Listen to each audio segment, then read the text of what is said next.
Xo'p, hammaga assalomu alaykum. Yaqinroq kelib, ko'k choyni damlab o'tirib oling. Britaniya mavsumiy ishlariga odamni qanday olib boradi? Nima qilgan odamlar borib ishlasa bo'ladi-yu, nima qilsa ishlab bo'lmaydi? Kimlar olib boradi? Hops nima? Proforce nima? Shularni men sizga yaqin 3 minut ichida tushuntirib beraman. O'tirib oldingiz-a? Qani boshladik. Xo'p. Britaniya Yevrosoyuzdan ajrab chiqqandan keyin bularda qishloq xo'jaligi ishchilariga sezilarli darajada talab borligi aniqlandi. Shundan keyin Britaniya o'zidagi 8 ta kompaniyaga qishloq xo'jaligi va tovuq fermalariga ishchi olib kelish bo'yicha litsenziya beradi. Endi shundan biz O'zbekiston bilan ishlaydigan ikkita bor. Proforce, Hops. Proforce, Hops nima? Ular qanday odam qabul qiladi? Tushuntiraman, qarang.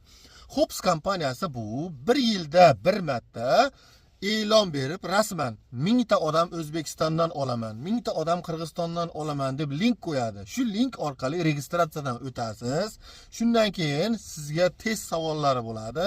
Ana undan keyin suhbat bo'ladi. Ana undan keyin viza qilib berib ishga olib keladigan kompaniya Hops.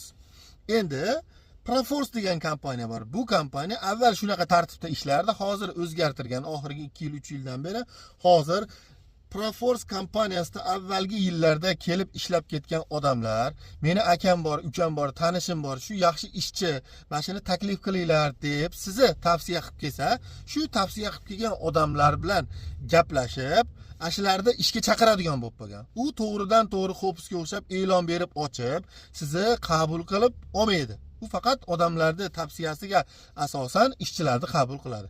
Endi siz nima qilishingiz kerak hozir? Hozir siz firmada ishlayotgan tanishingiz bo'lmasa, siz kutasiz. Hops kompaniyasi ochiq e'lon berishini. Bu odatda sentyabr oyida bo'ladi. Hozir sentyabr emas, unga 2 oy qoldi. Siz nima qiling?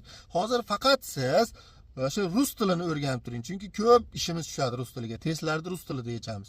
Endi men O'zbekistonda emasman. Boshqa dunyoning davlatlarida yuribman. Ishlab yuraveraymi? Ha, ishlab yuravering. Qachon ochilganda ash yerdan turib registratsiyaga bemalol o'tsangiz bo'laveradi. Riskingiz qo'shilsa testlardan o'tsangiz, oxirgi suhbat jarayoniga O'zbekistonga kelishingizga to'g'ri keladi. Ungacha bola chaqangizni tirikchiligini qilavering. Shashilib kelolmang, ochilyapti deb. Yoshi nechigacha? Yosh 18 dan kattalar hamma topshirsa bo'laveradi. Uni chegaralanmagan. Kichkinalarni olmaydi. Oilaviy topshirsa bo'ladimi? Ha, bo'ladi. Bemalol oilaviy topshiravering. Ayollar o'zi topshirsa bo'ladimi? Ha, topshiraverasiz. Suhbatlardan to'g'ri o'tsangiz, hamma yo'q yaxshi ketsa, sizni ishga chaqirishadi, viza berishadi. Hozir qiladigan ishingiz faqat qizil zagram pasportni olib, kutib turing. Meni kanalimga obuna bo'lib, kuzatib boring. Men e'lon qilaman, qo'yaman, aytaman, tushuntiraman. Salomat bo'lasizlar.